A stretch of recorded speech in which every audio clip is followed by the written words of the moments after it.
Everyone's talking about AI these days, right? This season on Compiler, we're diving deep into how AI is reshaping the world we live in. Join us for a new season of Compiler, an original podcast from Red Hat. Subscribe now wherever you get your podcasts. Are you feeling overwhelmed by hormonal changes? If you're a woman, you're not alone. With over 1,000 hormone disruptors in our environment, it's no wonder things can feel out of balance. On top of that, natural changes like PMS, menopause, and other life stages can leave you feeling tired, irritable, and trapped in a constant battle with your body. But here's the good news. You don't have to suffer through it. Hormone Harmony by Happy Mammoth is here to help. This herbal formula fine-tunes your hormones, balancing estrogen, testosterone, and even stress hormones like cortisol, which can contribute to weight gain, racing thoughts, poor sleep, and more. With over 40,000 five-star reviews and a bottle selling every 24 seconds, the results speak for themselves. Ready to feel like yourself again? For a limited time, get 15% off your first order at happymammoth.com using code NEXTCHAPTER at checkout. Visit happymammoth.com today and get your old self back naturally. Coming up on episode 364 of Wheel Bearings, we got the Volkswagen ID4 Pro S all-wheel drive, the Porsche Taycan Turbo S Cross Turismo, the Hyundai Santa Fe, VW ID Buzz pricing, Ford's change in EV plans, Tesla purging old full self-driving claims, BMW overtaking Tesla in European sales, Chevrolet won't be bringing the Chinese-developed Equinox plug-in hybrid to America, and an update to the 2025 Ford Bronco Sport. All that and more coming up next. What,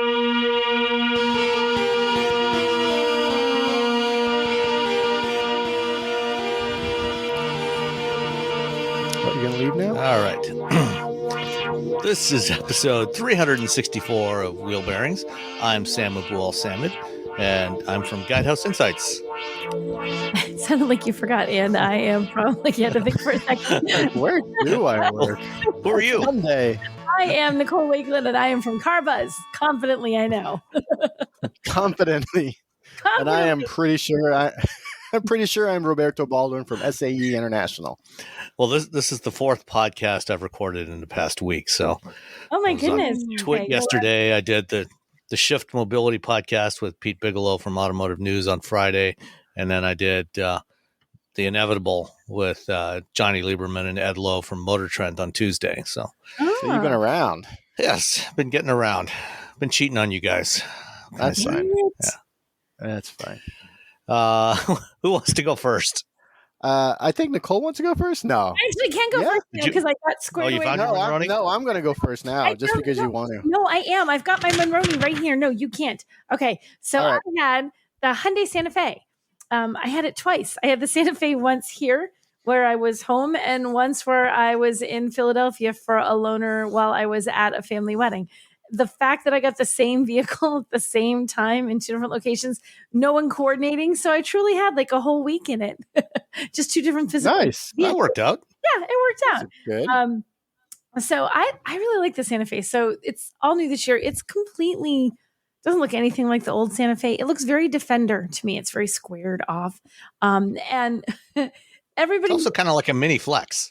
A mini Flex, but it doesn't have that weird seam in the door. I never liked the seam kind of thing detail they had in the door. The Flex, the little creases. It's like aluminum siding. Yeah, I didn't like the car. I never liked that. I was like, no, not for me. That was like a deal breaker for me. So I had the it's available as a gas or hybrid. I have the gas engine, a 2.5 liter turbo 4 with 277 horsepower and 311 pound-feet of torque. And you get an 8-speed automatic with that. It's plenty of power to get this moving. I mean, this isn't like a sporty car. It's big. The Santa Fe is a 3-row SUV. But it's perfectly fine. I did find we were driving through these very windy roads. I don't know if anyone's ever been outside of Philadelphia, but the roads are all very twisty turny. You immediately feel like you're in the countryside in the middle of nowhere, and you're taking these turns very sharply. They're very narrow roads with old houses on either side. There were lots of deer that were terrifying because I swear to God, I thought they were all going to jump out at me. But taking those corners a little fast, you do start to feel a little bit of the size of the Santa Fe. Like you feel like, oh, I want to slow down because it's a little bit too wobbly. But on the highway, it was fantastic. Super comfy. Really like the car. And it's it was so confusing how Hyundai did this. I think they're just trying to all mess with us because there was the Hyundai Santa Fe, and then it had been 2 or 3 rows, depending on, I don't know, what the moon was doing that year. There was the Santa Fe XL, which is a standalone 3-row model for a while. There was the Santa Fe Sport, which was a standalone 2-row version for a while. Now we just have Santa Fe with 3 rows. That's all you get. But it's very confusing if you look like prior years because like, what the heck? There's all these different things. So I think they were messing. Well, they alternate every generation. They go from just a 2-row to a 2-row and a 3-row, and then back to a 2-row because the last generation was a 2-row only after they introduced the Palisade. Yes. And now they're back to a 3-row. A 3-row. Because why keep it consistent and make the car the same thing for a multitude of years? Why? Well, now they can just like say, if you want, you just get the 3-row and just pull the back seats down. They're like, you know what? Yeah. Just give them the 3-row. Make it easy. Let's save some money on manufacturing. Just one less trim level. Whatever they want. I do like that the tailgate opening is huge. Like it's the back of that looks like a giant square. It's very square. And when you open it, it is very square. I remember at the launch, they said you can put an entire, I think a full-size air mattress will fit right in there. So you could technically camp in your Santa Fe because so is that like an air mattress that is equivalent of a regular full-size mattress? I believe is that what they mean by that? What I was told, as I'm remembering, and mind you, this was like March, that it was a full-size air mattress. They said they could fit in there. Okay. I didn't ask for specific measurements, Sam. I will say that if you have any sort of wagon or hatchback, if you look online, you can find like air mattresses that are specific to your vehicle. You can. So they do have it. If you're the one you happen to buy it, whatever Walmart doesn't fit, go online. If you're someone who really like wants to do that a lot, and you'll find some place that makes exactly the air mattress for your make and model that fits in the back of your car, which is kind of cool. But it was also great for carrying luggage because we had a lot of luggage and stuff and hauling things around to this. And it was, I mean, it's a nice, comfy ride. There's some things that I really like about it. One thing I don't like, the thing that I don't like that is a cool feature that is not, is behind the ABC C-pillar. I had to like do my alphabet. There's a little handle, like a little grab handle. The C-pillar like goes pop and it pops in at the top and you can grab onto that. And the idea is that you can grab onto that little spot and you can leverage yourself up if you had stuff stored on top of the vehicle, like whatever, your cargo, random cargo. Sounds great, except it's too far to the right. So you're not kind of putting your hand in front of you and lifting up, which is what you naturally want to do, like have your hands sort of just on either side. It's way out to the right. I'm like, that's not leveraging me up. Well, I think the idea is you're actually supposed to step up on the top edge of the tire. Yeah, I tried that. I tried stepping up on the top edge of the tire. There's not a lot of clearance between your foot and the wheel well. Like when you put your foot in there, your foot is hitting the car. Like, so it's not easy to do. And it's not a small tire. So I'm like, if I can leverage myself up on that tire, I can probably leverage myself up just fine with the roof rails but yeah. And it was funny. Russ tried it and my daughter tried it and they all said the same thing. It's too far to the right.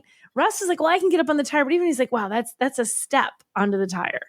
So it's really cool, but I find it oddly placed. I love the idea of it, but I don't like the actual location. Reality. The reality of it is not as good. What I do like is that it says H everywhere. Like if you forgot you're driving a Hyundai, it reminds you. There's an H, the pattern for the lights in the back, the pattern for the lights in the front, the way the vents are designed inside the car. If you look at the seats, there's a pattern on the seats that's an H. If you look at the back of the seats, there's another pattern that's an H. It's like, by all means, they want you to never forget that you are, in fact, in a Hyundai. And it does look kind of cool. It's like, you're not going to find anything else like it because it's unique to them and it's unique to this vehicle. So it does make this look very different than other vehicles. So I do like that. I like that it has a nice it's a 12.3 inch touchscreen. They got wireless CarPlay and Android Auto, but I love the dual wireless charging. Have you guys seen how this is set up in the Santa Fe? I don't know if either of you have seen it. I have one coming next week, I think. It's awesome. So on the center console, there's like a little, it's like set down. So your phone can't slide right or left and shoot around, under your feet when you take a corner. But there's two right next to each other. You put it on there, it snicks right in there. And it's easy to it just fits perfectly. And it's big enough that you could put a fairly large phone in there. I love how they set it up, and it stays put. So often they slide around and you can still see it if for some reason something. So I just feel like it sounds like a small thing, but it's one of those really frustrating things when it's not well done. So I really like that another thing that I thought was odd, but I'm like, okay, in the, tell me your car was designed during the pandemic without telling me your car was designed during the pandemic. There is a UFC sanitizer pod. So you know how a lot of vehicles have the regular glove box that folds down, and they have a little smaller one that folds up? This has a really smaller one with a door that lifts up that you can put your phone, if you had keys, your sunglasses, whatever you want to put in there, and you push a button that's right by where the wireless charging pad is. And I forgot the amount of time that it runs, but it has a little light and it tells you that it's going. And when it's done, you have sanitized your stuff. Cool. I think it's about 5 minutes or so. Yeah, I feel like it's 5 minutes. It's not very long. I feel like that's probably a feature that's been available in Korea, but because of the pandemic, it's now available here. I don't know. That could I can't talk today. But that would make sense. It seems like something they would have. But yeah, now we have it too. It's just kind of it's neat. And if you're not using it for the sanitizer, you could put whatever you want in there. You don't have, when it's not sanitizing, it's just a little storage pod up there. So I think that's kind of neat. Although I don't know how often I would think to myself, I did it one time, look, Russ, you can sanitize this. He said, okay, all right. Do I need to do that to I think it's one of those sort of very cool, but a little bit gimmicky. How often are you going to think I must sanitize my phone now that I'm sitting in my car and going wherever? But I guess it's kind of. I mean, if you are a germaphobe and somebody accidentally touched your phone. If you are a germaphobe, someone accidentally touched your phone. But I feel like if you have this is a 3-row vehicle, so it's for families, you got to get over your germaphobe if you have kids, because kids are just walking piles of germs. So I don't know. I feel like I'd be, of all the times you worry about germs, you've got kids, there's germs everywhere. Just get used to it. So that, and I had the calligraphy, which is the top fanciest, snazziest version of this vehicle. The price before destination was $48,300. It was an extra $470 for paint, white paint, and it was an extra $210 for floor mats. Guesses on destination? Hyundai, $11.95. Sam, $12.95. Sam wins. It's $13.95. Gosh, everybody. Ouch. 47,000 for a Santa Fe. That's 48,300. 48,000. 48,300. Wow. I mean, it is really nice. I mean, this is when you see it, I'm curious what you're going to think, Sam, but it does have more of an upscale vibe to it. It feels fancy. I don't know if I'd spend. Yeah. I did drive the Santa Fe briefly during the Mama Spring Rally back in May. So I drove it for about 15 minutes around the drive loop, and it is really nice. And the one that I had was in this bronze color. Which is really cool. Yeah, it's a cool color. I know exactly what you're talking about. Yeah, and then inside, this one. So I'm just looking at what's the luxury in here, right?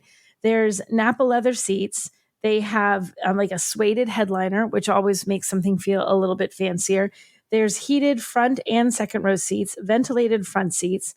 You have power folding captain's chairs in the second row. You have a heated steering wheel, and they have this thing, a reclining, what do they actually call it? It's a driver seat. Oh, driver relaxation seat. I was trying to get the phrase. So the driver is that the one with the ottoman that comes up from underneath your seat? Ottoman that comes up under your feet. It lets you recline back. So whether you're just taking a break if you're on a road trip, or the endless number of times as a parent that you're sitting waiting for your kid to come out of school, soccer, football, music, they got detention, whatever. When you're waiting for your kids to come out, you can just relax. You can go to sleep. So there's a lot when you think about all the stuff $48,300 isn't quite so painful. It's still not a cheap vehicle, but I do like it. I would definitely consider it if I was looking for a 3-row. Yeah, it just, it seems like we were talking about that same kind of price point for the Palisade not so long ago. Mm-hmm. Even for the calligraphy version of the Palisade. Yeah. So I don't know, but yeah, I just checked in the drive shop thing, and the one that I'm getting it's the same. I think it's the same one that they had in Wisconsin. So it's the earthy brass matte is the color. Earthy brass matte. Oh, I like that color. Earthy brass matte. Earthy brass. No, it is kind of brass. Okay, and it is like a matte. It is a matte finish. Mm-hmm. So it's pretty cool looking, and I like the shape. Did that color cost more? Like what did I have? The white, whatever they called it, Serenity White Pearl. Let me see what the Monroney says. Flip it around here. It looks like there was no additional charge for that. Oh no, sorry, it's an extra $1,000. It's $1,000 for that. I mean, that is snazzier than the white paint, but holy cow, $1,000 for paint. Yeah, well, I mean, if you're gonna pay extra for paint, you might as well at least get an interesting color, not just a boring white. Yeah, it's not just boring white. It's Serenity White Pearl. I mean, Serenity seems pretty boring. He's like, I'm sleeping. Serenity's sleeping. Well, I mean, you have that ottoman. Yeah, so you get the built-in ottoman with the driver relaxation seat, the Serenity White Pearl paint, the fancy ambient lighting, and your disinfected phone. You're good to go. Yeah, just set the alarm on your phone for 20 minutes. Stick it in the disinfecting chamber. Put out the ottoman. Relax. Be serene for 20 minutes. Yep. So you could just nap. Take a nap. Road rage will be gone. It'll be perfect. Yeah, I mean, seriously though, I mean, a 20-minute nap on a long road trip does wonders. Well, that's there are so many times when you really think about it. If you could just take a nap because you're just like, I don't want to sleep. I just need to nap for a few minutes because you have that tired highway hypnosis thing and you just need a break. 20 minutes on that relaxy chair, but you're never going to get it because you have a family full of kids. So it's going to be hard to get that. It's going to work best when you're waiting for them outside of school. I'm telling you, that's when all the parents are just going to lounge in the parking lot. Someone's going to have to tap at their window. Hey, your kid's here. No, what you do is you stop at a rest area, and you kick all the kids out of the car, lock the doors, and then you take your nap and say, "Here, go use the restroom. Go play in the forest. I'll see you in 20 minutes. Go get yourselves a drink from the soda machine and some chips. Yeah, go get a bag of Doritos. Get some Doritos. Sit on that bed. Eat them before you get back in the car, so we don't get the Dorito dust everywhere on the fancy Napa leather seats. Yeah. So there's our road food segment for this week. There we go. Yeah, we got it covered. Parent takes a nap, takes a 20-minute cat nap, and get Doritos and Diet Coke. Yeah, we're good. in the Santa Fe, and while the kids eat some Doritos and Snickers bars, and play in the forest, and hopefully don't get lost, and then you're good. And thankfully, my children are grown, so they can't take them away now, so we're good. All right. Anything else on the Santa Fe? Nope. I feel like that just about does it on the oldie Santa Fe. Smartphones have gotten way more expensive over the past decade, and all it takes is one impact on a hard floor to make you wish you had spent a few bucks to put a case on it. Going online without ExpressVPN is like not having a case for your phone, and it only costs a few dollars a month. Nicole, Robbie, and I travel a lot for our work, and we spend a lot of time in hotels, coffee shops, airplanes, and of course the Delta Sky Club. Connecting to the Wi-Fi in any public places with shared Wi-Fi puts your data at risk because bad actors could be intercepting what you send and using it to steal from you. It only takes some cheap hardware to intercept Wi-Fi data, and even a smart preteen can do it. Hackers can make up to $1,000 per victim selling personal information on the dark web. ExpressVPN stops the bad guys by creating a secure, encrypted tunnel between your device and the internet. ExpressVPN uses state-of-the-art encryption that would take a supercomputer up to 1 billion years to crack. I have ExpressVPN on all my devices, including a MacBook Pro, Windows laptops and desktops, and Android and iOS phones and laptops, or tablets. When I want to be secure, I just launch the app, click once to connect, and my data is secure. As I said, I travel a lot for my work, and I have to connect to countless public Wi-Fi networks in many countries. I have ExpressVPN on all my connected devices so that whoever else is on the same network can't see any of my data. That's important because I often have to check banks, credit card accounts, and transmit client data that might be sensitive, as well as filing articles on news that might be under embargo. ExpressVPN protects all of it, and I've been paying for my own account for years. Secure your online data today by visiting expressvpn.com/wheelbearings. That's expressvpn.com/wheelbearings, and you can get an extra 4 months for free. expressvpn.com/wheelbearings. Everyone's talking about AI these days, right? This season on Compiler, we're diving deep into how AI is reshaping the world we live in. Join us for a new season of Compiler, an original podcast from Red Hat. Subscribe now wherever you get your podcasts. Are you feeling overwhelmed by hormonal changes? If you're a woman, you're not alone. With over 1,000 hormone disruptors in our environment, it's no wonder things can feel out of balance. On top of that, natural changes like PMS, menopause, and other life stages can leave you feeling tired, irritable, and trapped in a constant battle with your body. But here's the good news. You don't have to suffer through it. Hormone Harmony by Happy Mammoth is here to help. This herbal formula fine-tunes your hormones, balancing estrogen, testosterone, and even stress hormones like cortisol, which can contribute to weight gain, racing thoughts, poor sleep, and more. With over 40,000 five-star reviews and a bottle selling every 24 seconds, the results speak for themselves. Ready to feel like yourself again? For a limited time, get 15% off your first order at happymammoth.com using code NEXTCHAPTER at checkout.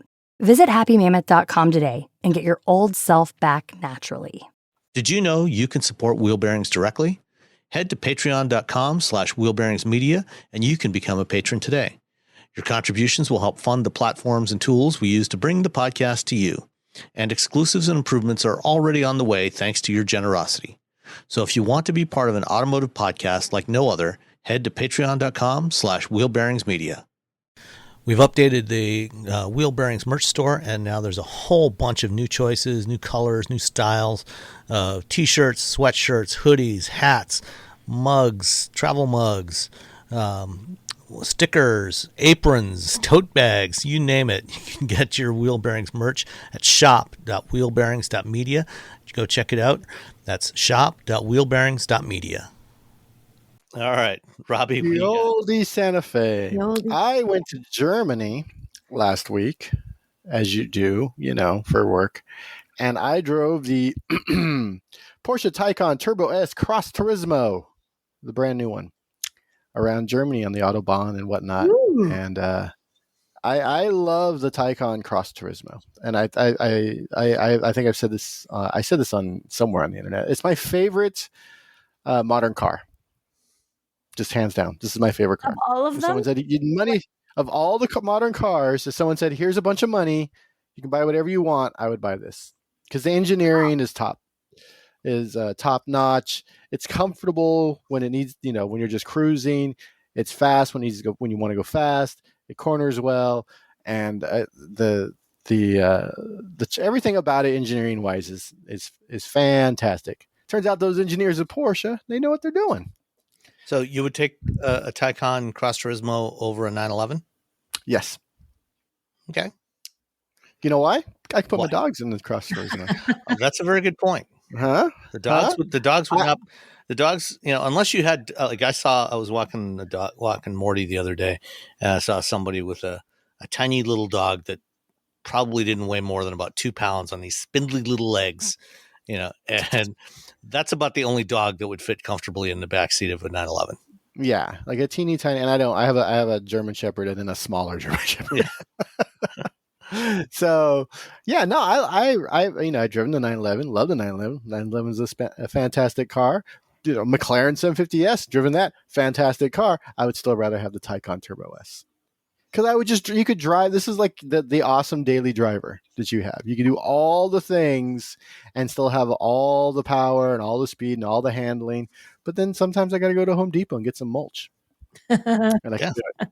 It's a wagon. Throw a few bags of mulch in the back of the Cross Turismo. You're good to go. Yeah. No, best car. They gave me the purple one. It's called Province. The color is called Province? The color is called Province. Sure. It's not Provence? Maybe. Like the region of France? It might be Provence. Wait, why is it? Like Province? Like Province, Province? ENCE. Provence. Oh, ENCE. Province. Okay, so it is Provence. It's not Provence. Province is INCE. Oh, I guess that's true. Who knows? I don't know, Germans. Oh, darn it. I built the wrong car in the configurator. Anyway. I think the reason why they call it Provence is that they grow a lot of lavender there. I was just going to say. The Provence. It does look like lavender. Yep, that's what it is. Aren't they clever? Yeah. Or confusing. So clever.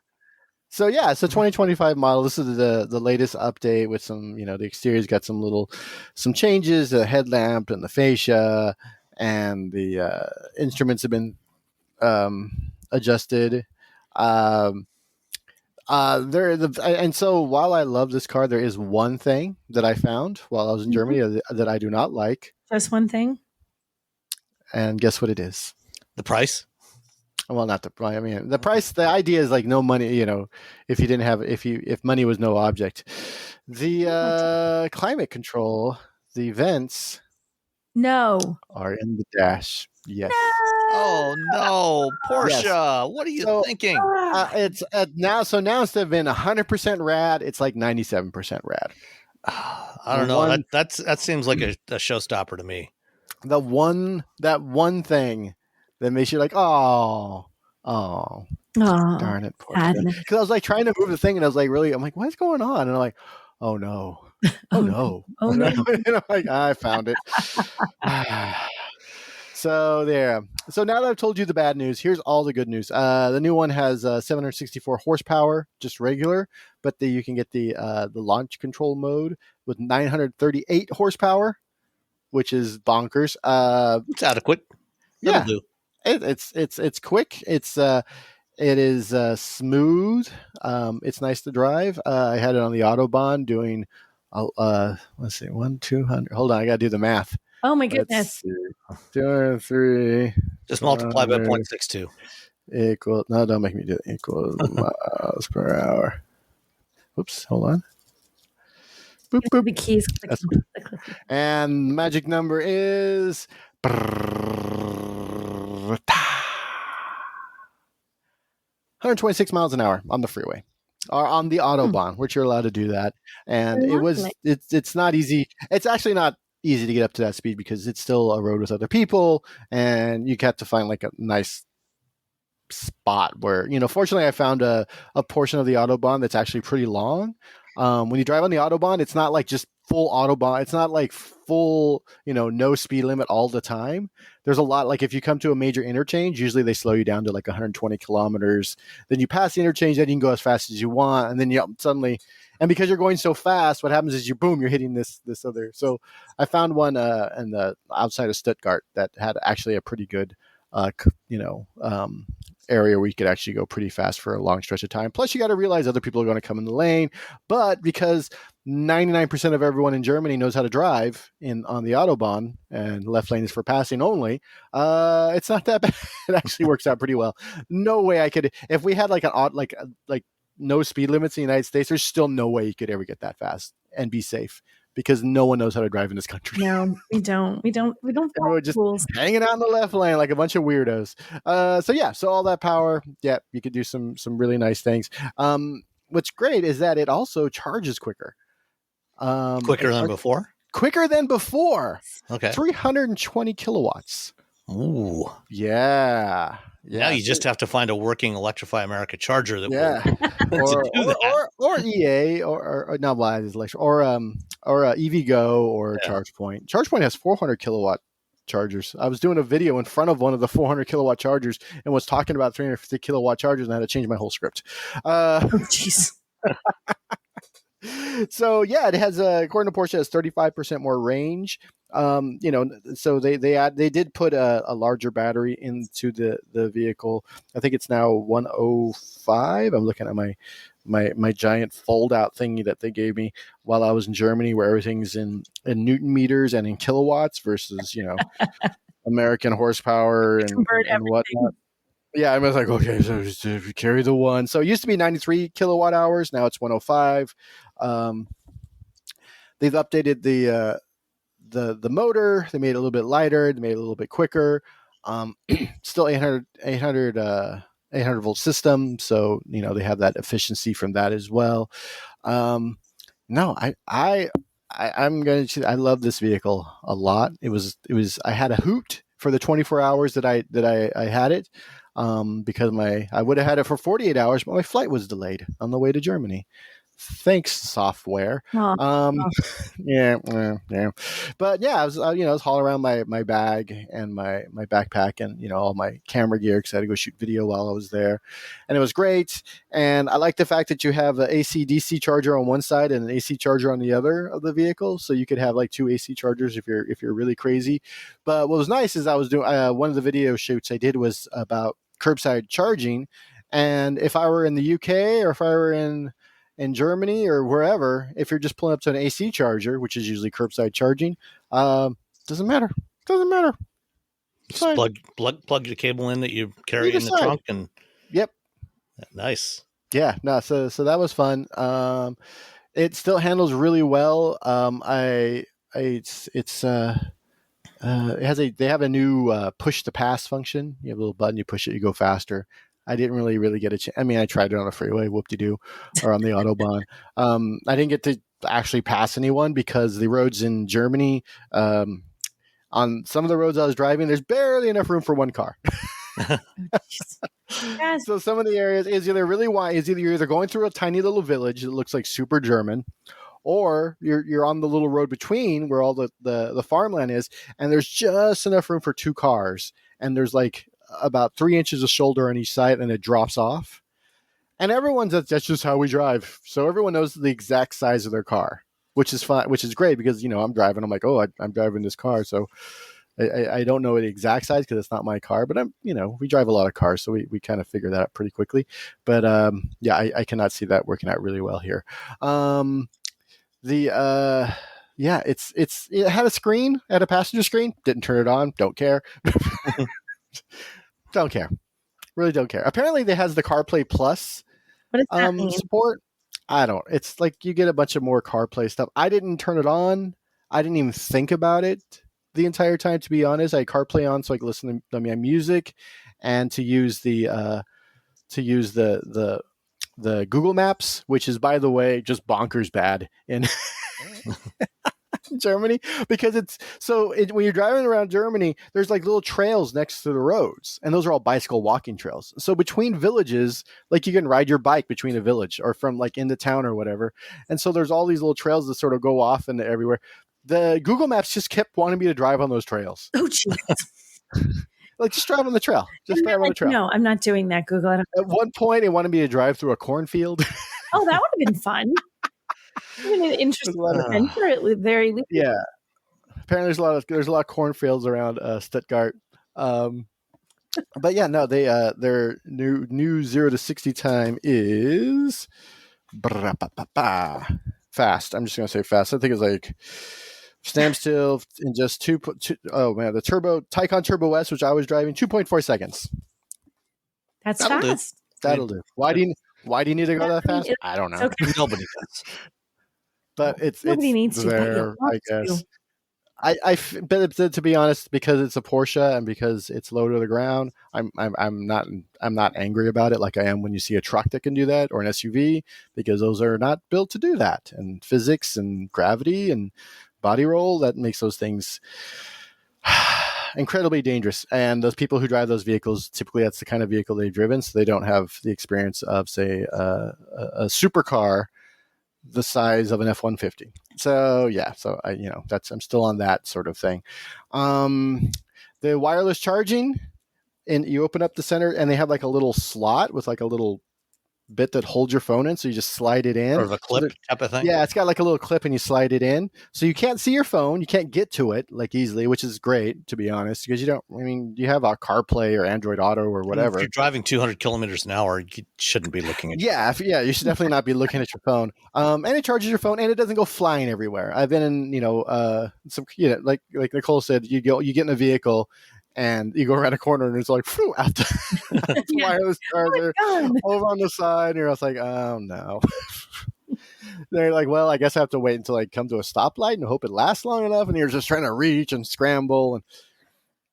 And then you just give up and you're just like, well, I guess that's where it lives now. So every time you go around a corner, you can hear your phone slapping up against the side of the car. Doesn't have that. That doesn't happen in the Taycan Cross Turismo. Again, it's a wagon, so that makes it 1,000 times better than most other vehicles. Absolutely. And it's an EV. It charges fast. It goes fast. What is the EPA range? Sorry, I have all these things for 222 miles an hour. 222 miles. 222 miles, not miles. Range. 222 miles. Okay, which in Porsche numbers means about 240. Yeah, because they always use the lower number. I remember when the first Taycan came out, we had done the drive program, and then they did the EPA, and I'm like, well, that doesn't sound right at all, because we had done so much better. On Andrews Crest Highway, my range was way better than the EPA, and it's just Porsche being extra German, I guess, and being extra cautious about those numbers. And I think they're part of the VW group, and I think the VW group as a whole, I know Audi does this as well. They sort of underreport. They choose the lower number, and sort of under promise and over deliver. That one of those things. So, but yeah. I'm curious. Did you happen to look at what the energy consumption was when you were driving at 200 kilometers per hour? I couldn't find a miles per kilowatt hour in there because it was in kilometers, and then I was just.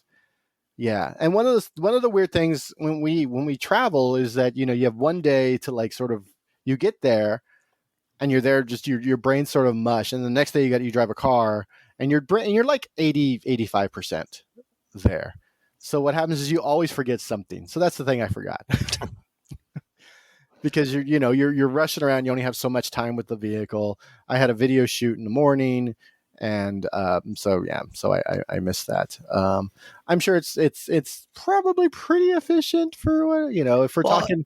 If it's 220 miles, 95 kilowatts, you're talking about 2.25, 2.3 miles. Yeah, I'm wondering what it was at 126 miles an hour. Oh no, you don't look down when you're doing 126 miles. That's a thing. Like I've done. I think I did 180 once on the Autobahn. It was like a string of cars all doing this speed, and right along. You don't look down. You don't know what speed. Like the person sitting next to me had things happen really fast when you're going. Yeah, you can't look. You're looking like a half mile down the road for things to happen. And so you become like it's just you in the car and nothing else matters, and you're just watching everything like with intensity that is. So yeah, when you're doing 120 and you're by yourself, it's the same thing. I'm not gonna.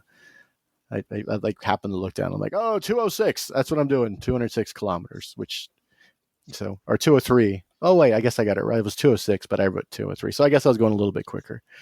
Either way, it's a lot of money. It's a lot of money. So let's talk about dollars. Let's talk about like how much of your 401k or like what C-suite level manager you're going to want to be. Again, you don't need the Turbo S. I don't need the Turbo S. It's great because it's the Turbo S. I'd be fine with the regular Taycan Cross Turismo. But the Turbo S starts at $209,000. That's a lot of dollars. I mean, it's very cool, but it's a lot of money. Yeah. Mm-hmm. So just the regular 4 starts at $113. So you can save like about $100,000. Wow. If you don't need to go 0 to 60 in like 2.3, 2.4 seconds. So I wouldn't be too concerned. It's hard to do the configurator with this because I had a German spec because I was in Germany and I kind of did it. And with the delivery and everything, it came out to $224,345. I might have missed things like the wheels I had like aren't available on here. And so I'm sure there's like a bunch of other things that are probably different from what from the spec I had. Again, German spec vehicle. So, whatever works well in the German market as a trim level or as a package or whatever, that's what we're going to sell there. So $224,000, which is like a house in the 90s. Or like it now if you don't live in the Bay Area. Or, my house 7 years ago. Yeah. A house 7 years ago. What do you guys want to make a fun guess on the delivery, processing, and handling fee? I wanted to be expensive. The car is expensive. $1,595. I'm going to say $995 because I think Porsche, they don't try to hide the price in the delivery fee. They just roll it right into the sticker price. $19.95. Oh, well, so much for that theory. Yay! Yeah. I wonder if it's because I don't know. $19.95. Yeah. I was a little excited. When you're already paying $220, I guess they just like, yeah. What's another $2,000? That's another $2,000. It's only another 1%. Yeah, less than 1%. And when you're a billionaire who can go out and buy sells a Porsche Taycan Cross Turismo, you can do that. So yeah, $113 for the 4, I believe is the spec. Yeah, this Cross Turismo. Yeah, the 4, because there's the 4, the 4S, the Turbo S, and now there's the new like GTS line, which So the 4 is $113. The 4S is like $129, $128. So unless you're super, you have to have the Turbo S. You have to have that speed for reasons that escape me, really, to be honest. Because you can't do anything with it in the United States. At least in Germany, I can drive real fast. Unless you live in Montana. Yeah, you could live if you live out in the middle of literally nowhere. But then there's no chargers out there. So, if you're going to drive that fast, you're not going to go very far before you drain the battery. So you got to have some DC fast chargers. And, if you're out there in the middle of nowhere, there's no chargers. So it's kind of pointless. Yeah. It's fun because when I was driving through Germany, I was like, oh, I want to get some currywurst because I love currywurst. And when we go with the automakers, like they take us to like nice restaurants. Mm-hmm. And just like, all right, fine, whatever. And so I was looking for currywurst, and one of them was the one I put in at the airport. No, I don't know what the hell Google Maps was thinking. So then I found another one. I'm like, oh, I'll go here, and there was no parking, so I was driving around, and it's a shed. It's literally a shed. I found a shed next to like some auto body. It's kind of like those roadside barbecue joints in Texas or Tennessee. Yeah, it's just a shed with a guy. Did you go in and did you get currywurst? I did. And so I was like, oh well, I couldn't find any parking. I'm like, all right, well, let me get something to drink from the gas station that's up the street. And the gas station, a lot of gas stations in Germany have charging, and I just didn't. I'm like, oh. So I went and I plugged the car in, I charged. I went and got my currywurst. I come back, and one of the Volvo giant electric semis was like pulled in and blocking me in so we could charge on the DC fast charger. Oh, so that was a fun experience. I'll send you a picture if you want to put that in show notes or whatever. And the guy was really nice, didn't speak any English. Neither did the man in the shed. It's just like, I'm like, I want this. And it was cash only. So I'm like taking all these coins out. I don't know what number he's using. He doesn't even have a cash register. He just says words at me. So I'm looking at the pricing. I'm trying just to handing him coins until he says, okay. So I handed him a coin. And he looked at my hand and he took another like €1 out and then gave me a 50 back. And I'm like, oh, okay. He's like, you're almost there, buddy. So no, it was a fun German experience. But the gentleman driving the big rig, he stopped his charge, backed up, let me out, and then pulled back in and charged his vehicle. So yeah, no, that was something you don't see in the United States. So overall, I had a lot of fun driving the Porsche Taycan. If I were driving it to like Bakersfield, I would have had fun. To be honest, it doesn't matter where you were. Yeah, if I were in New York and stuck in traffic, you're like, well, it's a comfortable car, and that's one of the great things about this is that yes, it's fast, yes, it's performance, but it's also actually really comfy to just kind of cruise around in, and that's kind of the selling point for me. Where I love a fast, I have a car it's not fast, but it's performancy, but it's not it's not a road tripping car. No one wants a road trip in a BRZ if they can help it. I mean, I would, but regular people don't want to do that. Whereas the Taycan, you could do the Cross Turismo, you could do that. So anyway, yeah, I'll stop saying nice things about it. You got any questions?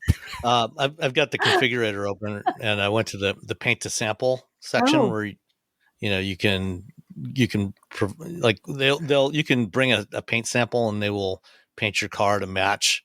Bring them a sample of anything, and they'll paint your car to match if you want. How much does that cost? A lot. And of the colors, the samples they've got in here, they've got a whole range of stuff. I'm debating between the Nogaro blue metallic and the signal yellow. I think the signal yellow would be cool. I think yellow. I'm going with yellow for a Taycan. I would do yellow when you buy this car.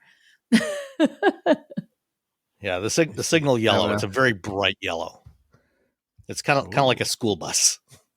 Because they have the paint to sample, and that's $13,000. And then they have paint to sample plus, which is $30,000. Oh, that's the one. That's the one where you can bring them anything, an example of anything, and they will do a color match and paint it for you. So any random thing that you bring in, they're going to match it perfectly. Yep. So your grandmother's Hummel figurine, I want this shade of blue there, and they will paint it for you that color. What would you, if you could pick anything, any color of anything, what would you do? Like, you're going to spend $30,000 on paint because you want your car to look exactly. Oh my gosh! What? I want the Mariner blue that they had on the first year Mazda Miata. Oh, you have a very specific request. Oh. Okay. Yes. Ooh, Mariner blue. He knows what he wants. There's nothing. I like quite that shade of blue here. The Riviera blue is not bad. Beautiful. It's a little too green though. Yeah, it's too green. Maybe the Maritime blue. The Maritime blue is pretty cool. Pretty close.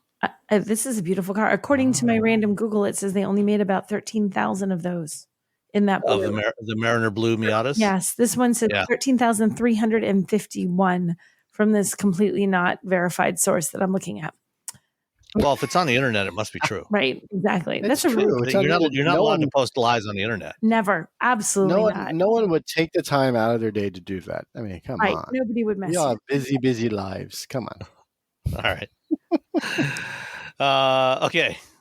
Well, I also had a crossover from the Volkswagen Group that is electric, and so it's basically the same thing as a Taycan, right? Yeah. Totally. I had the VW. The 2024 VW ID4 Pro S all-wheel drive. So this is the refreshed ID4 that they launched last year. These are built in Chattanooga, Tennessee now, with batteries from an SK On plant in Georgia. So it is eligible for tax credits, for IRA tax credits, for as long as those still exist. And I drove the ID4 couple, 2-3 years ago when it first launched, and drove the rear wheel drive, the original rear wheel drive version, and it was fine. I liked it. I mostly liked it. There were a couple of real annoyances at the time. The infotainment system in its original form was not great. It was laggy. Challenging is a great word for it. The interface was fine, but the software performance was bad.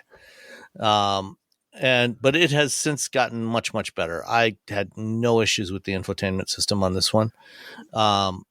So this is the Pro S, so it's got, they have one with a smaller battery. It's like a 62 or 64 kilowatt hour battery, that has less range. This one, has an 82 kilowatt hour battery. It's officially rated by the EPA at 263 miles of range. But I think, as with the Taycan, I think that's relatively conservative, because, I was getting 3.5 miles per kilowatt hour, which works out to, let's see, what is 3.5 times 82? That is 287 miles. And that was with a lot of highway driving and the air conditioning on most of the time. So, at other times of the year when you can run without the AC, you could probably, and if you're doing mostly city driving, you could probably hit 300 without too much difficulty at this thing. And this is the all-wheel drive version. The rear wheel drive version, the single motor rear drive, is officially rated at 291 miles. So that's an easy 300 there. With this one had more than adequate performance. I was more than content with the performance of this thing. It's roomy. It's got lots of cargo space. There's no frunk on any of these VWs. There's no storage space in the front, because when you look at it in profile, you can see that they've kind of squashed the front end space, to maximize the passenger volume. And they've got all the electronics packed in the front. So there's no room for a frunk in the front. But that's fine, because you got lots of room in the back, for that. Handling is fine. It drives like a VW. It's not, doesn't quite drive like a Taycan. But it's adequate. There's not much body roll because of the battery down low. It's very pleasant to drive. And then the infotainment system, when they did the mid-cycle update last year, they gave it a larger screen. It's 12.9 inch display now. The software performance, like I said, is a lot better. And one of the complaints on the original version was that there was like a little shelf at the bottom of the infotainment screen that had touch sliders on there to adjust the temperature and the audio volume. And they were not backlit on the original one. They are now backlit, so you can see them in the dark. I remember that being. Now you were I pulled. Yeah. Yeah. You just drive like if the music's getting louder. How come I'm not getting? So they're backlit now. Those sliders, those touch sliders, are backlit. But the problem is they're still touch sliders, and they kind of suck. Because a lot of times, I don't know about you guys, but when I'm using a touch screen, if I'm reaching out to tap something, a lot of times I will like use my index finger and use my like middle or other fingers to brace my hand, so the end of my arm is not bouncing around as I'm going down the road, so I can actually hit touch targets. And when you do that in the ID4 or the ID3, if you're in Europe, you'll end up hitting those sliders and adjusting the temperature or the volume inadvertently, and that kind of sucks. So I'd rather just have a nice simple knob. Because you know what, knobs work. They work every time. They do. Work fine. Yeah, it'd be nice if we use them more, but no one's angry about a volume knob. No one's like, oh.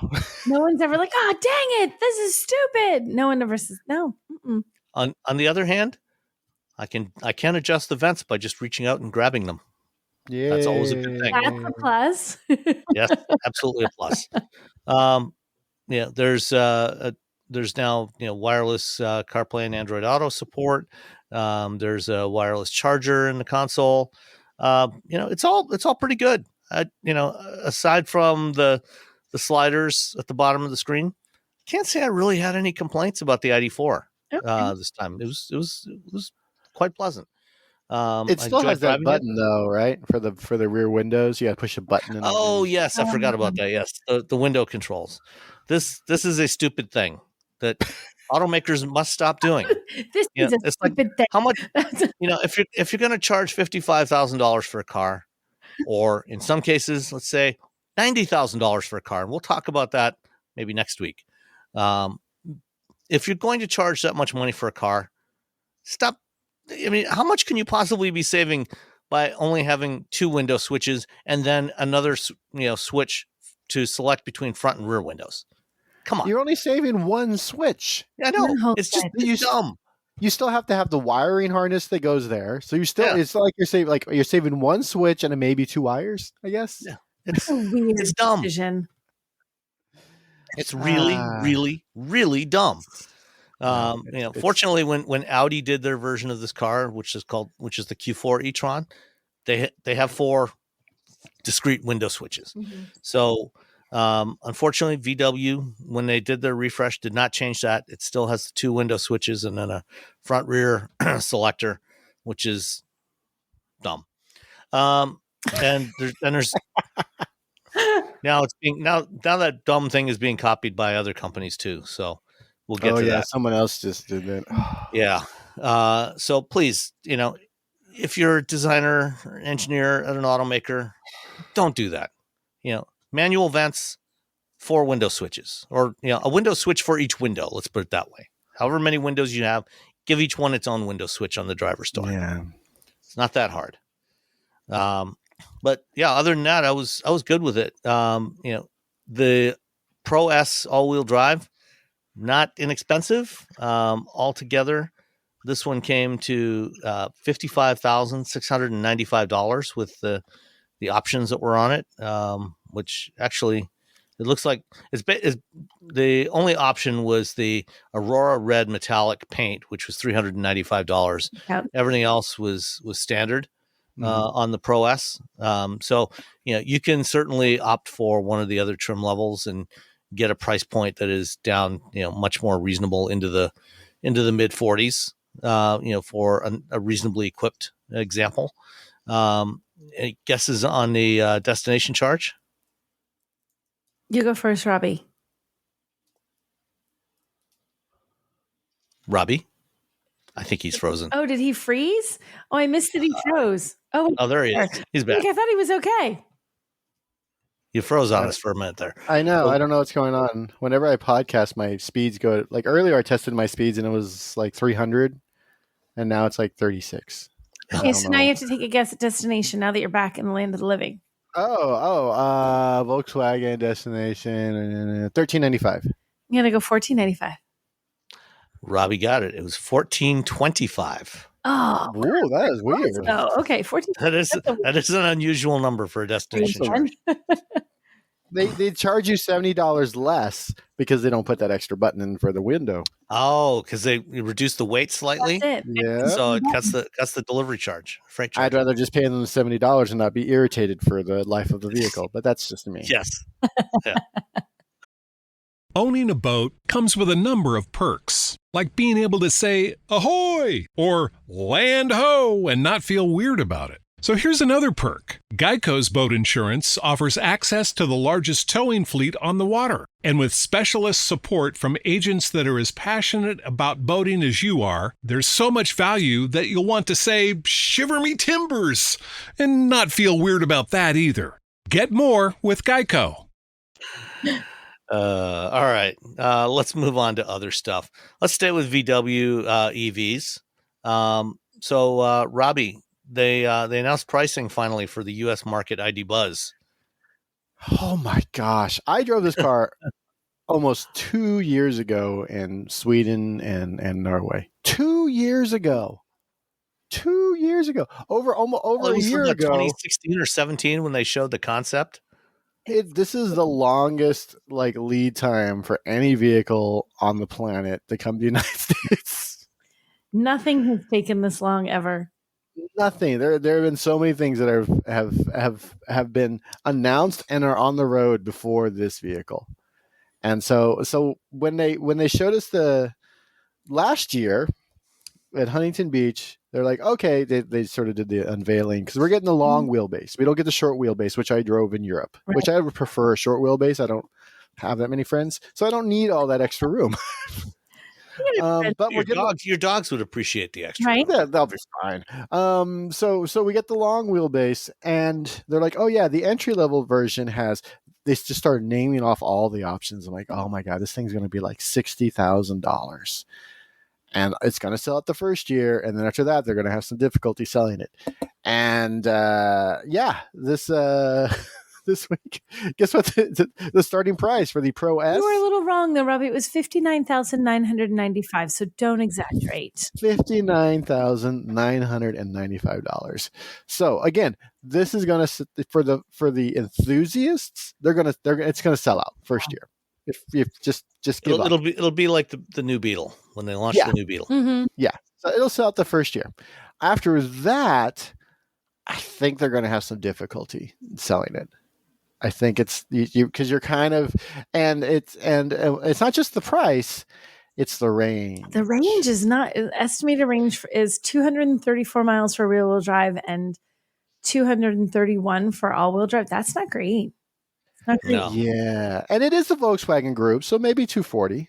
maybe we can get 250. Put a couple of miles on there, but that's throw a few miles. But when you look at it as a person who's looking at this car, who's been waiting and waiting, and the hype cycle has just fallen off. Yeah, no one cares. Everyone was anymore. so excited about it, and then it became like one of those things that started to feel like, well, I don't know when it's or ever if it's coming to the United States. People sort of let go of it in their hearts. Yeah, and so I think they waited entirely too long to bring this here. It could have been here 2 years ago, to be honest, if they, because they had it in Europe like 2.5 years ago. Because I drove one around Europe. Weird. And so because of that, I don't, it's a hard sell at that price and for that range for me. And I was really excited about like this was the next car. This is the car we were going to get after the Ioniq 5. And now I'm like, maybe the Kia Carnival, they'll make that into an EV. Maybe that's what you need to go with.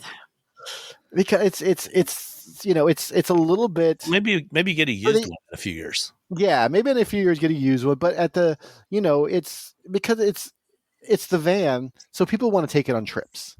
If you're just cruising around town, totally fine. You're never going to hit over 200 something miles anyway in your regular life. But when we were thinking about this, oh, this is the car we take on trips. This is the car we take to go places and do things with the dogs. Well, it's 400 volt, so it's not going to charge as quickly as it's probably going to be the same 150 kilowatts as ID4. Yeah, so it's 400 volts, so it's not going to charge very fast, as fast as say an EV9, which starts at a little bit under the price with about the same round of range. And then if you hit you get 300 miles if you hit 60,000 on EV9, and that's an 800 volt vehicle, so it's going to charge a lot quicker. So I really, and I knew it was going to be 400 volt, and I was like, okay, well, maybe, we can get, if they get the larger battery pack, maybe they can get like 3 miles per kilowatt hour out of it, because essentially it's a pill, it's a Tylenol capsule with wheels, and no, it's I don't know. I think a lot of people are disappointed. I think again the hype. If they had come out with these specs maybe a couple of years ago, it would have been fine. But now, in a world with, dominated by the Hyundai Motor Group and their 800 volt architecture, you're essentially just buying it because it looks cool. It's too little, too late. That's the only reason you're buying it, because there's no practical reason to buy this at this point. It just doesn't. It doesn't. If you need a family hauler, you're probably going to end up with the EV9 instead. Yep. If you're looking at it practically as a buyer, if you're an enthusiast, you're going to get this. And for the enthusiast, they're going to buy it. They would have bought it no matter what. It's the next 2 or 3 years after the first year where you really figure out, okay, they sold 30,000 units the first year. Are they going to sell 5,000 the next year? Are they going to bring the price down? Are they going to make adjustments to the battery and to get it up to like 260? Like you kind of like fingers crossed, like, okay, year 2, year 3, maybe a refresh. We're going to get the vehicle that people kind of want for this, because they want to go camping in this. They want to go on adventures. They want an adventure van, and that like everyone in the neighborhood is jealous of. And yes, everyone will be jealous when they look at it, but then when you tell them, what you paid for and the range in a world again with the EV9s and the Lyrics and the GMs and what everyone else has out there, it becomes a Rivian. It becomes a little bit tougher. But you can't get an EV9 in Cabana Blue, Energetic Orange, Mahi Green, or Pomelo Yellow. There you go. With a white top. If they made a Carnival that was the Kia Carnival that was an EV and it had 2-tone paint jobs, that would just be cruel, because Volkswagen spent so much time getting this vehicle onto the market, and then Kia's like, oh, hey, by the way, we made this. You're like, oh, come on. I don't know. I'm still, I'm just like, okay, I wouldn't buy this right now. Me personally, I wouldn't buy it. I know enthusiasts are going to buy it. I really like driving it around. It's not fast. It's not any of the things it doesn't need to be. It's exactly what it needs to be. But it's, we bought this specifically for cruising up and down the state. And you're like, well, I'm paying, this a lot of money for a sort of weekend getaway vehicle. when, we have we have Ionic 5 that charges quicker, has more range. Mm-hmm. We can still fit the dogs in it if we just can't take as much junk with us when we go places. And the launch edition with all-wheel drive is $70,000, which is, and again, they're going to sell that thing out. It's going to sell out. But how many? Yeah. It's, again, first year sales, great. Yeah. After that, then you're kind of hoping that they're like, I'm hoping they kind of look at what they did with the ID4, like, let's just make it better on the second, a few years later. And so, I don't know. We got 2 years on our Ionic 5 lease. We'll see what happens in 2 years. I'm fingers are crossed because I really like the ID Buzz. I like driving it around. I like the way it looks. I like the fact I can just shove a bunch of crap at it. It's still a van, which is like better than anything than an SUV. It's just, you're like, oh, but we wanted to take it up to Northern California where there's hardly any charging. And we can do that in our 300 mile, Ionic 5. When we do charge, it charges at 230 kilowatts. Mm-hmm. Yeah, that is the problem. You go up, whether it's Northern California or Northern Michigan, charging's a pain. Yeah, it's not easy. Not a great experience. Yeah. And also in 2 years, we'll probably have more charging infrastructure and blah, blah, blah. So I feel like the van is either 2 years too late or 2 years too early. Yeah. Either one of those. Okay. Moving on. Did you both see the big Ford announcement from last week? Yeah. I did. They are just giving that 3-row market to Hyundai, huh? Yeah. Hyundai Motor Group. Yep. Yeah. And maybe a few VW ID buzzes as well. Two. Maybe a few ID buzzes as well. Yeah. Yeah. For the ID Buzz, the Rivian, the R1S has the third row. I always forget about the Rivian because I feel like, again, Rivian to me is the Patagonia of EVs. It's like this really nice but very select niche market. So, for those that don't know what we're talking about, Ford is basically seesawing from one direction to another when it comes to EVs. So we go back to 2018, 2019, Ford said, yep, we're going to put hybrid systems in all of our SUVs and trucks going forward. And then we got an F-150 hybrid and an Escape hybrid, and that was it. Nothing else. Oh, there was briefly an Explorer hybrid, but that's been discontinued now for consumers and didn't sell very well anyway. And then when the Mach-E came out and the Lightning, and they saw the great initial early response, oh, we got to build as many of these things as we possibly can, and they cranked up the production capacity. For Mach-E, they went from 50,000 units a year to 200,000 a year, and for the Lightning, they went from 50 to 150,000 units a year capacity, and they haven't sold anywhere near that many of them. Now they're saying, and they were supposed to launch this 3-row SUV, electric SUV. This fall. Actually, it was originally supposed to come out the end of 2023, because the original plan was they were going to build it in Quadelon, where they build the Mach-E. But then when they decided, we need to expand Mach-E production, we're going to shift the 3-row to Oakville, Ontario, and delay it by a year. And that was supposed to be on a new generation EV platform with new electronic architecture and a whole new software platform that was being developed by Doug Field's team and Model E. And I've heard rumblings from various people that they were having a lot of problems with that software. And I think that's actually a much bigger piece of this that Ford is not talking about. They should have kept that that partnership with Rivian. Yeah, I mean, in retrospect, they probably should have, because earlier this year they said, okay, we're going to delay the 3-row electric SUVs. These are Explorer Aviator sized SUVs. We're going to delay those to 2027. And then a couple of months ago, they announced we're actually going to use the Oakville plant to build more Super Duties instead. And then last week they said, yep, we're just going to cancel the 3-row electric SUVs entirely. And instead, we're going to build an electric commercial van in Ohio, and a mid-sized electric pickup based on whatever it is that they're doing out in California at the Skunk Works facility. So that one should be cheaper. We'll see. I was on the call last week with John Lawler, who's the vice chairman and CFO of Ford. And I asked, so when you say mid-size pickup, do you mean like Ranger size or Maverick size? And he declined to answer the question. He declined to answer most questions, actually. And so because the SUVs were supposed to launch in Q4 of this year, Ford already long ago ordered all the tooling to build it.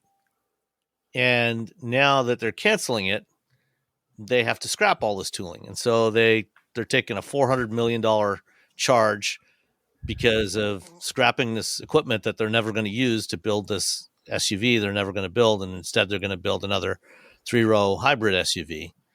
And that's not coming till 2027. And also the Project T3 full-size electric pickup that they're supposed to build in Tennessee, that's also now been pushed back from 2025 to 2027. It's a mess. It's just, one of the things when I talk to Hyundai about their EV push, about their just going in on EVs and just not stopping and not seesawing like Ford has and GM has, mostly Ford. I think GM just had a lot of issues building their vehicles. But, Ford's been like, we're going to do it, we're not going to do it, we're going to do it, we're going to do it. And this, giving you whiplash trying to keep up with what's going on over there. And when I talked to Hyundai and they're like, well, we just said this is what we're going to do. And the whole company is that, like, the culture apparently of the automaker is, okay, that's what we're doing. There is no sort of like, there's no plan B. There is no plan B. There is no internal dissent about, what the bosses are saying we're going to do. You just do the thing. And, I think, dissent can be helpful and, at a lot of levels. But when it comes down to sort of losing market share and losing brand value to another automaker, which is what everyone's doing when it comes to when they're competing with Hyundai and with BMW and, and of course all the EV makers, Polestar, Rivian, etc. When you can't figure out what you're going to do, especially when you're Ford and you have a bunch of F-150 money like lying around, it's not like Ford's hurting for cash. It's just it just feels like you're like, well, they're going to lose brand loyalty because when someone who does want an EV, the Mach-E is a great EV. The F-150 Lightning is a great EV. Both of those vehicles are great. They came out with these great things, and they're just like, oh, I don't know. And now, if they're gonna have their lunch eaten by these by again, and this market mostly Hyundai, and for those who are willing to look outside the traditional OEM, Rivian, Tesla, Polestar, etc. And I wish there was just one person who said, this is the plan and this is what we're going to do. And it doesn't feel like that's happening at Ford. There's like, every time there's a plan, it's like, yeah, this is the plan, I guess. They're being totally reactive to every little change in the marketplace instead of, picking a plan and working to that plan. Yeah. It's just such a waste of it's a huge waste of money because this write down are like, oh, that's the money you see. That's not all the work, all the hours people have put into all the engineering and design resources on those vehicles. Developers, engineer, all these people are working towards this thing. They're like, okay, the last 2 years, your work doesn't count anymore. So the payroll for those people for 2 years is likely thousands of them. That's also a huge loss. And it's just like, just pick a plan. It's like a restaurant that can't figure out what genre of food they're going to make, and they just keep changing it every 2 weeks. It's like the Seinfeld episode. Yeah. We'll just do everything. I don't know. And again, the F-150 Lightning is the best truck for 90% of people who want to buy an F-150. For the 10, well, maybe let's say 80%, because 20% are actually doing like hardcore truck things. Don't get the EV truck. If you're going to be towing, don't do that. Yeah. Get the hybrid. but it's a great truck. And today I saw an F-150 Lightning contractor truck. Had the cage on it and everything. I was like, oh, good, because that person, he probably drives like maybe 40 miles a day. Yeah. And you can use it to run. That's what most commercial users are doing. They're doing well under 100 miles a day. And, 250, 300 miles of range is fine for them. Yeah. And it saves them so much money, when you're hauling around, a couple thousand pounds of equipment and parts and whatever tools in the back of your truck, that your fuel economy when you're running on gas is going to be terrible. I mean, you're getting maybe 10, 12 miles per gallon when you're doing that. But with an EV, you can still easily get all the range you need out of that thing. Yeah. Plus, you get to charge all your stuff. You don't have to run around with the generator. Yeah. And I know they already have the power thing for the hybrids and whatnot. So that's not really. I guess that's less of an issue. But I don't know. I'm sort of excited about their midsize electric truck, and I say sort of because I should be excited about it, but I'm sort of excited because I don't know. Yeah, who knows if it's ever going to show up? And it's not coming till 2027 either, or 2026. No, 27, because the van, the commercial van, which also they wouldn't say, okay, is this going to be a transit size van because you already have the e-Transit, or is it going to be something like the Transit Custom that they sell in Europe, or Transit Connect? And there's been some rumors lately that they might do a small electric van. So maybe they'll bring back the Transit Connect as an EV. Maybe. Who knows? And can you get excited about it? Can you plan anything on that? Not until they ship it. No, you can't. If you're, especially if for these businesses, they're like, well, if someone else, Hyundai has their weird, like, sort of modular system or Hyundai, their modular vans that are, may or may not show up. But at least I feel more likely. I feel safer if I were a fleet manager, if I had to probably invest in those than in what Ford is saying, because Ford has like been, seesawing and flip flopping on this for years, and you're just like, I don't know if I can trust you as a fleet manager. I mean, it's bad enough the F-150 Lightning prices went like bonkers crazy for the last few years. 1 month it's this much, 1 month it's another, and when you're a fleet manager, you're like, I can't make plans on replacing my gas fleet with this. I'm just going to keep buying gas F-150 because I don't know what you're going to do. I don't know what's going to be the resale value on this, because you can't, if you raise the price $20,000 and drop it $15,000, I bought it at the $20,000 higher price. Now my resale values, so now my inventory that I have is worth, in some cases, maybe hundreds of thousands of dollars less than it was a week ago, because you can't figure out what you're doing. Yeah. All right. Well, let's move on to something that Ford actually is doing. Yay. Which is the 2025 Bronco Sport.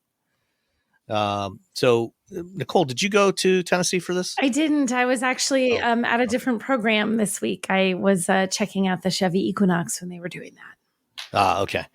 And I was in Oklahoma City. So, Oklahoma. Well, anyway, the Bronco Sport's getting a mid-cycle update for 2025. A lot of the same stuff they did to the the Maverick for its update. So it gets the bigger 13-inch touchscreen with Sync 4 instead of the small 8-inch screen with Sync 3 that it had before. They also added some stuff to make it more like the big Bronco. So there's a Sasquatch package now. Woohoo! So it's you can get it on the Badlands or the Outer Banks trim levels. So it gives you some underbody armor, some skid plates all over the place. There's a brush guard that can go on the front bumper, bigger all-terrain tires, and some recovery points that are built in there. And one really cool feature that is part of this, which is the front tie downs. So, on the big Bronco, on the front corners of the hood, they've got those tie down hooks. So if you're carrying a kayak or something or canoe on the roof, you can tie it down to the front corners. Well, they don't have those on the Bronco Sport, but what they have is built into the front fenders. There's a flip out tie down. So on the models that don't have this, there's just like a little fake vent there, fake fender vent. But on the other ones, it's got this little tie down. You pull it out, and it's got a loop on there, and it can hold up to 150 pounds. That is cool looking. I just found the image of it. That is really cool. Yeah. That's a neat feature to have on a smaller utility like this. And a funky way that they've integrated it. That's really different. Yeah. Pops out. Yeah. What else? Then they also have the auxiliary switches. So it's pre-wired with 4 auxiliary switches. I think this is on the Sasquatch version. So, if you're putting extra lights or other stuff that needs power on the outside, the big Broncos had this since it launched. And this is new to the Bronco Sport. So this goes in the roof where normally they would have the sunglass holder that flips down. Oh, where would I put my sunglasses? Put them on your face. Oh, all right then. Wear them.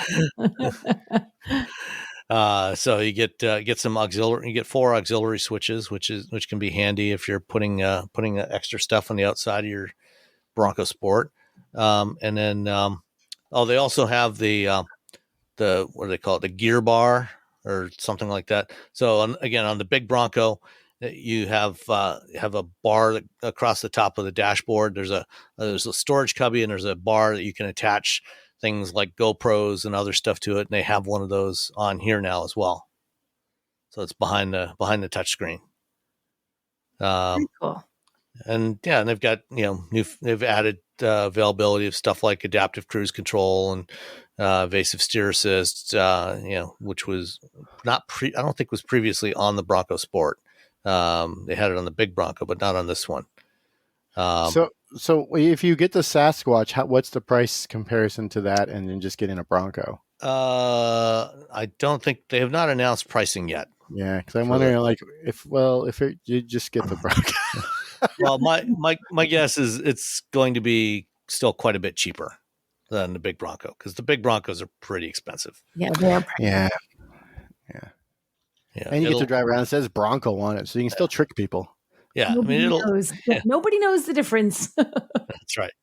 It'll probably be somewhere in the mid 40s, I would guess, for a Bronco Sport with the Sasquatch. All right. Yeah. You get this whole thing. I wonder what happens when it's like 200 pounds. Does it just rip the fender right off? Does you just rip that thing out? Probably, yeah. Yeah, the whole fender just pops off. Where they've created a failure point. Yeah. You don't want to. Well, we'll just find out and see what happens. Hook it up with something big and let's see.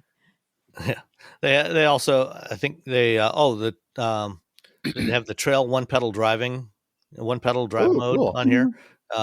They had trail control before, and now it's just the one pedal drive where you can, when you're going downhill on a trail, you can modulate the accelerator, and it'll apply the brakes for you automatically. So it's sort of a more advanced version of hill descent control. Yeah. If you don't know how to left foot brake. Yeah.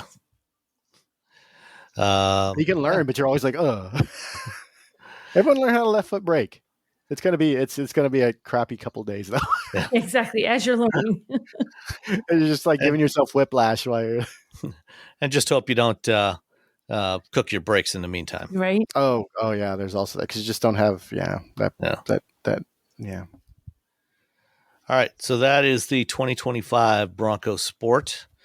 And then sticking with compact crossovers or compactish crossovers, GM announced earlier this year that they were going to bring plug-in hybrids back to the U.S. market. They already have some in China, including a plug-in hybrid version of the new Equinox that you just drove, Nicole. Mm-hmm. Is the embargo up on Equinox? Can you talk about that? I can't talk about it yet. I can talk about it next week. Sorry, secrets. Okay. All right. Super secret. They have the plug-in hybrid version in China that has, they claim, at least on the Chinese driving cycle, I think it's like 62 miles of range. Is it? Or something like that? Or 90 miles of range. 96 miles of range. Yeah. But apparently we're not going to get that in the Equinox here. Wah, wah. Yeah. So, I mean, on the EPA drive cycle, that would probably be closer to about between 50 and 60 miles of range, which is pretty still good. really, it's That's still really nice. good. RAV4 Prime will do about 40. Yeah. And the Escape plug-in hybrid does about 40. So if you can get upwards of 50, that would be awesome. Yeah. But, I know when I went to the backgrounder for the 2025 Terrain a couple of weeks ago, the chief engineer, when I asked about, putting a plug-in hybrid in that, she said, well, we're not doing anything new for 2025 or 26 model year. So they're going to do something in 2027, and it'll probably, and she also said that they're not right now. There's no plan for a Terrain EV, but we do have an Equinox EV. So maybe what GM is doing is they're going to put this plug-in hybrid system in the Terrain instead of the Equinox. So you got the Equinox, you got the gas Equinox, the Equinox EV, and then plug-in hybrid version of the Terrain as an alternative. Okay. All right. Maybe. Sure. So. Why not? Then you got to pay those GMC prices. Yeah. You got to pay that extra premium. Got to pay for the C. Yeah. The C stands for cash that you have to pay extra for. Yeah, exactly. All right. Tesla. Last week, some reports started coming out that a while ago, that Tesla started talking about a hardware version 4 of their Autopilot and FSD hardware. And this hardware 4 version was supposed to have yet another upgraded computer and new camera sensors, more higher resolution camera sensors. And apparently, they've only been shipping small numbers of vehicles with the hardware 4 set up on there. Most of the vehicles that are shipping are apparently still hardware 3. And turns out that the latest version of the FSD software that Tesla's been pushing out to a select few hardcore fans, let's say, apparently it only runs on hardware 4. It will not run on hardware 3. Okay. Which has a lot of customers that paid many, many thousands of dollars for FSD. Oh, very upset. It took me a second for me to catch up. Yeah. I'm like, oh, they're not happy. Yeah. And a few days ago, one of the more hardcore fans on Twitter goes by the handle Whole Mars Blog. Oh man, Whole Mars Blog might as well be Twitter PR. Yeah. Well, he pretty much is. I mean, he's pretty much the Tesla PR department. Yeah. Anyway, he was trying to claim that Tesla never promised that all these cars would get true, full autonomy, which is actually not true. Dun, dun, dun. And it apparently over the weekend, Tesla purged all of their blog posts pre-2019 from their company blog. What, did they not understand how the Wayback Machine works? Apparently not, because it's still there. Oh, guys. Yeah. So they purged all blog posts from before 2019, including the master plan part 2. And oh my gosh, really? And the October 2016 blog post that declares that they're now, all the cars they're building now will be capable of full autonomy. There was also a recording. I remember I was in California in October 2016 because I was speaking at a couple of conferences in San Francisco. And there was a conference call on October 19th or something of 2016. And I listened into that conference call. It was Elon Musk. He was announcing Autopilot version 2, because if you remember, in May of that year was when they first launched Autopilot in the fall of 2015. May of 2016 is when Joshua Brown crashed and died when his car on Autopilot that he wasn't paying attention to drove itself underneath a semi and turned itself into a convertible while he was in the driver's seat. And when they were using Mobileye hardware at the time, And when Mobileye found out what Tesla was doing with Autopilot, they canceled their supply contract and stopped supplying Tesla with Autopilot hardware, or with their camera and computer for doing the machine vision stuff. Mm-hmm. So Tesla quickly pivoted and built Autopilot 2, which was their own system that initially used NVIDIA chips to drive it, and built their own software. And this is, the system. When they announced this in October 2019, Elon Musk said, and let me just play the recording for you here. Oh, 2016. 2016. Yeah. This is long before the 1 million robotaxis. So just have a listen. The basic news is that all Tesla vehicles exiting the factory have the hardware necessary for level 5 autonomy. So that's in terms of the cameras and compute power. It's every car we make, so on the order of 2,000 cars a week, are shipping now with level 5. And it goes on. But that first sentence, every car we build now has the hardware for level 5 autonomy, which was a lie. It was a lie. And people bought cars based on that lie. Yeah. That's the problem. It's like you're essentially saying, and this is why everyone else couches their language. Yeah. About stuff like this. They're like, well, we're trying to figure it out. Nobody else claims level 5. Oh yeah, level 5 is ridiculous. Yeah, that's not happening anytime. Yeah. Because level 5 means that the car is capable of driving itself without human supervision or intervention in all conditions. And level 4 means basically the same thing, except in limited conditions. So that might be limited geographic area or weather, whatever constraints you want to put on it. Yeah. That recording, is still up on YouTube right now. There's several copies of it, but it's out there. But I heard it live at the time, and that a couple of days later, I was speaking at a conference, an autonomous vehicles conference in San Francisco. And, I explained there why that was a lie, because to be level 5, you have to have systems to keep all the sensors clean, because if the sensors can't see, then the car can't drive itself. Yeah. So you drive into a blizzard, an ice storm, you're dead. Yeah. A tornado, a dust storm. There's like 1,000 things. Or if a bird poops on your windshield.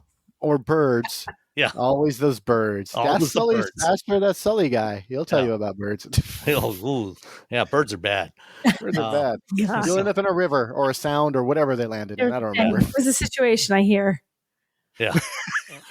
But, because they had no system for cleaning the sensors, cleaning all the cameras and the radar sensor, it could never be level 5. So, So they're trying to purge all this stuff, but we won't let them forget it. It's just you.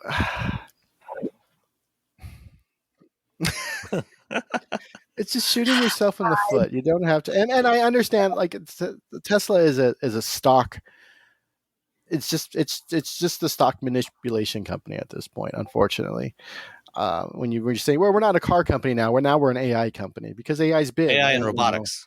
AI and robotics. They're like, yeah, but all these people bought these cars because they believed what you said. You said these things, and they expected it, and they paid money, and they've been paying like a subscription, or they paid thousands of dollars for this feature that's supposed to come out. It'll be at the end of this year. For the last 5 or 6 years, you've said it's been going to be able. And I think I was listening to, I don't know, probably NPR, because I'm a big nerd who lives in North California. But there was a guy who was talking about Tesla, and he's like, there's actually 2 Tesla. There's the people who own Teslas. He's like, and those people are usually pretty nice. It's the TSLA people.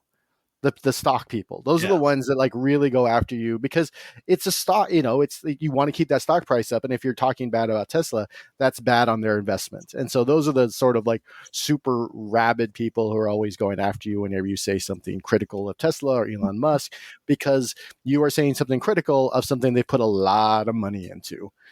And while the Tesla people are like, I bought a car because Elon said, in a couple of years, like it would drive itself, and I want to drive the future, and I'm a big nerd, and I want to be part of the future. That's why I bought this car.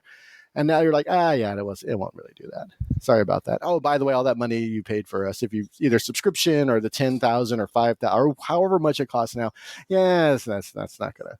You paid us a lot of money for something that's not coming. Yep. All right. It's just heartbreaking for these people to be, because I know people like to sort of like to poop on some of the Tesla folks because they can be really sort of obnoxious, but I really think there's a lot of really, nice people who work at Tesla and who own Teslas, and they bought into this, and they feels like they're just getting let down again and again and again and again. But you've already invested the money, so you kind of like, well, I can't. What do I do now? Sunk cost fallacy. Yeah, you're just like, All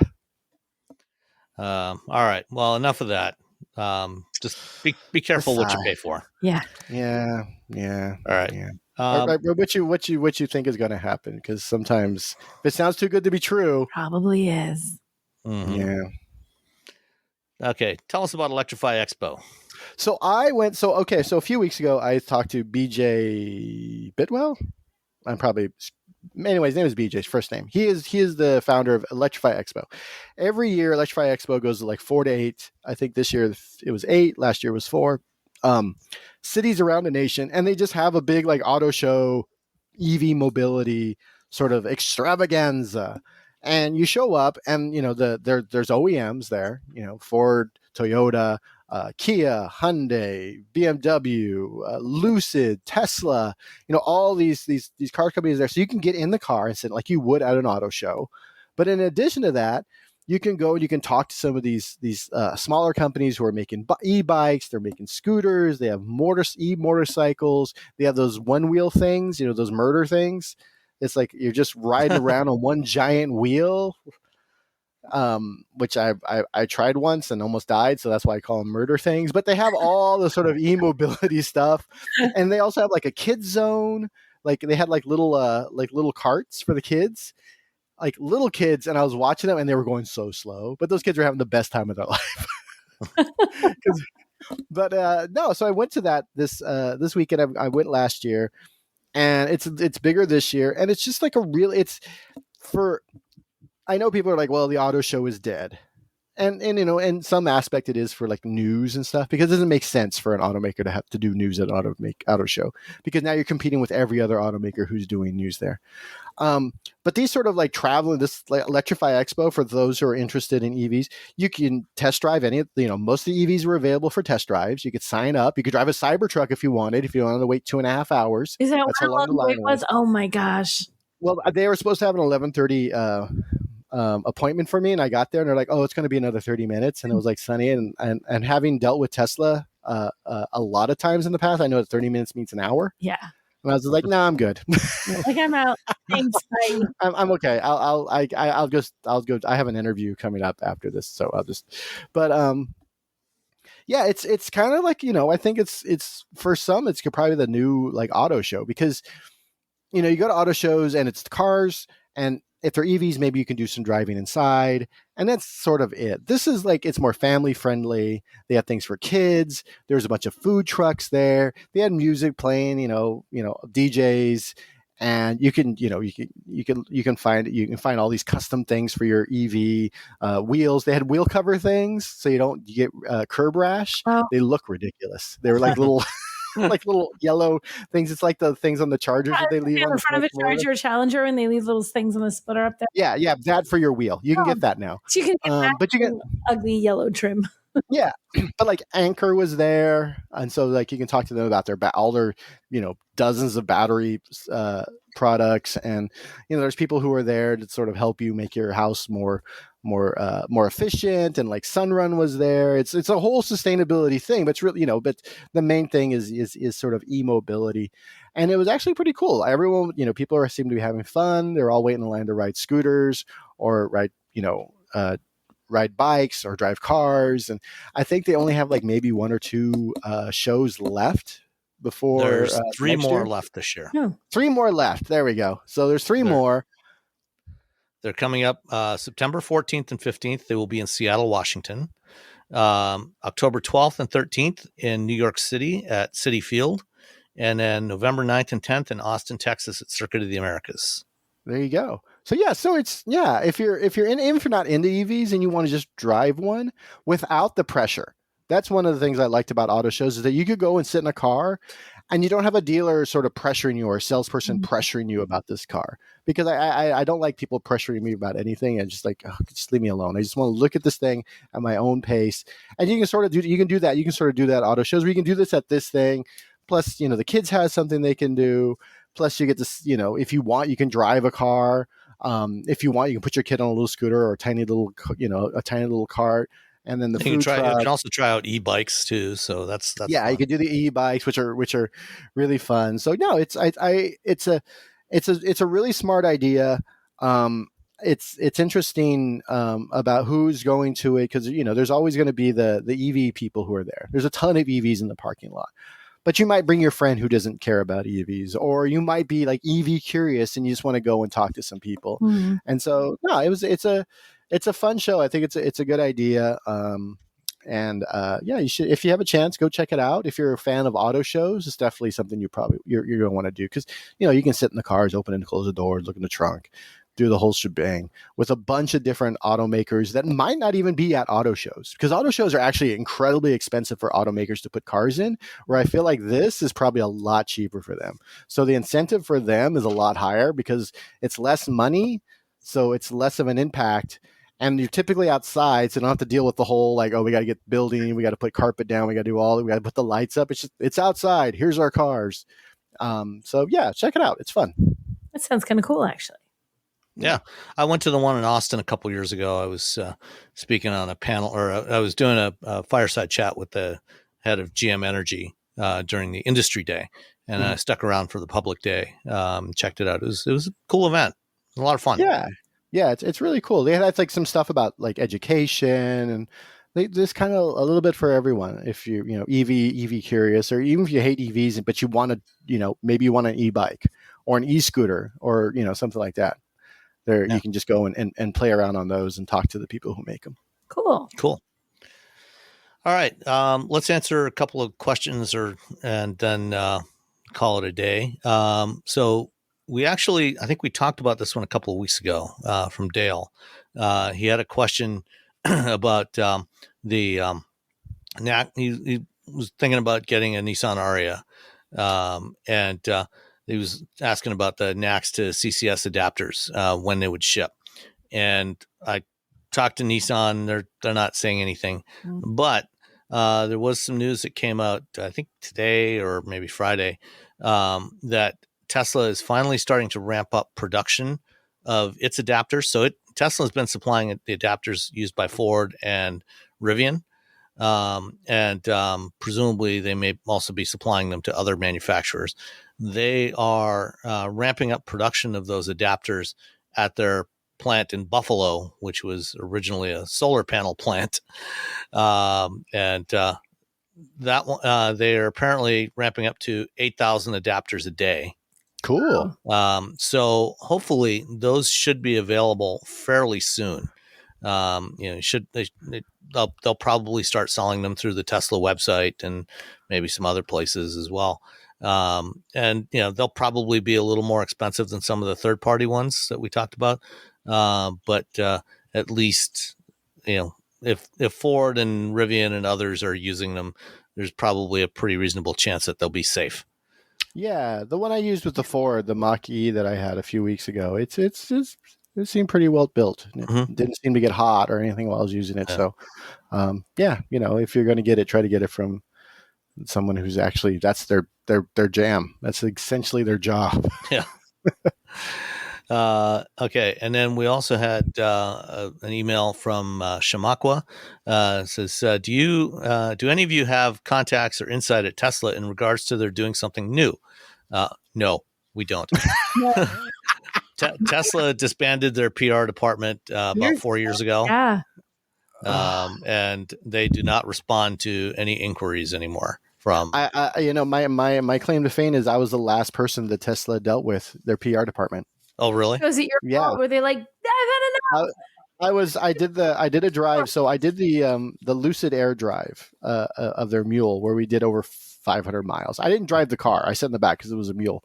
And so it was a range run just to talk about Bluetooth technology. And we just drove around for like 8 hours or something. It was a long, those range runs are killer.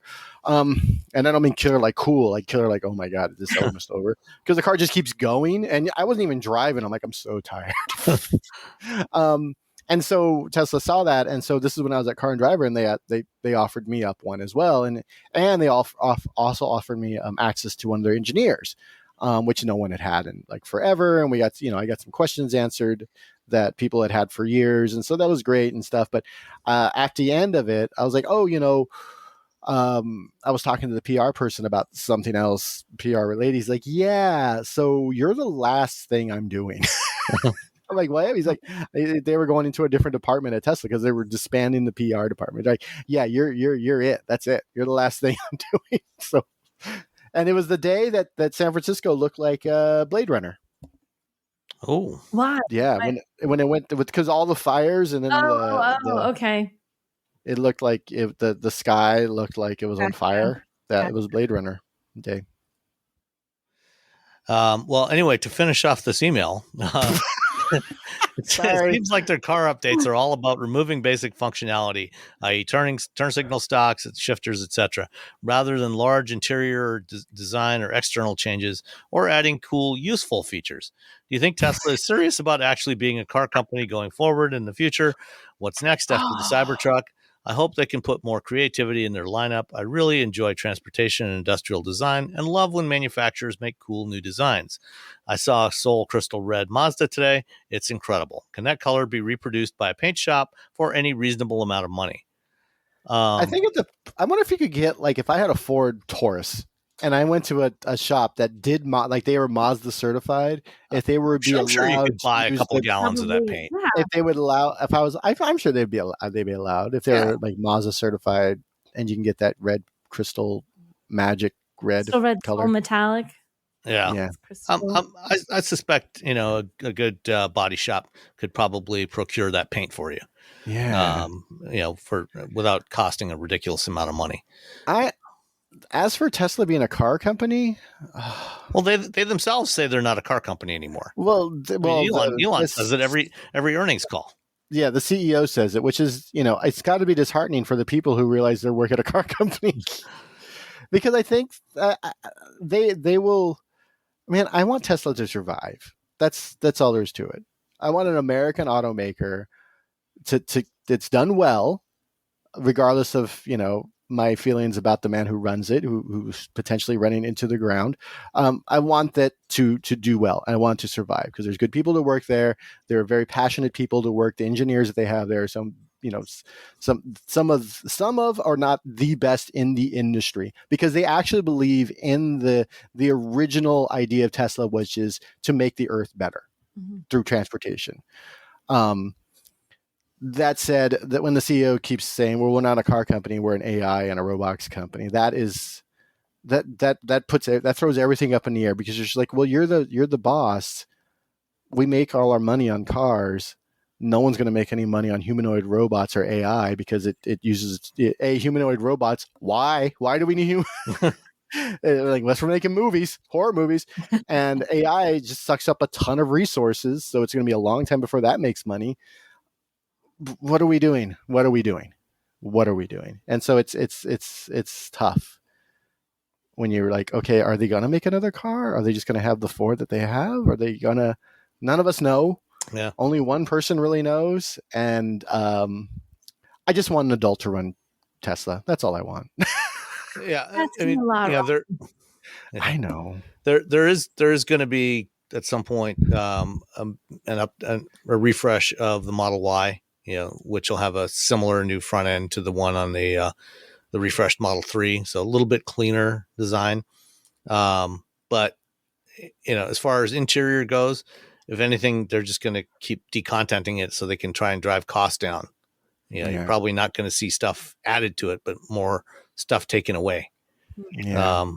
And who knows, someday they might even build another Roadster. Oh gosh. Yeah. The Roadster. I forgot all about the Roadster. Oh my God. I mean, that was announced in 2017. Oh my! I was at that event. Same time as the semi. As a semi, and they came out of the semi, and there was like smoke and stuff, or steam, or whatever. The fog machines were going, and it came out. We're like, oh wow! And they they had to blast down the thing. You can't figure out how fast it's going because you're sitting in some stands. But man, we're never getting that thing, are we? I wonder if those people got their money back if they wanted it back. No, I doubt it. They're rich. They probably don't even gotten it. I would hope. Yeah. That's it for this week. Thanks everybody, and we'll talk to you next time. Bye. Bye.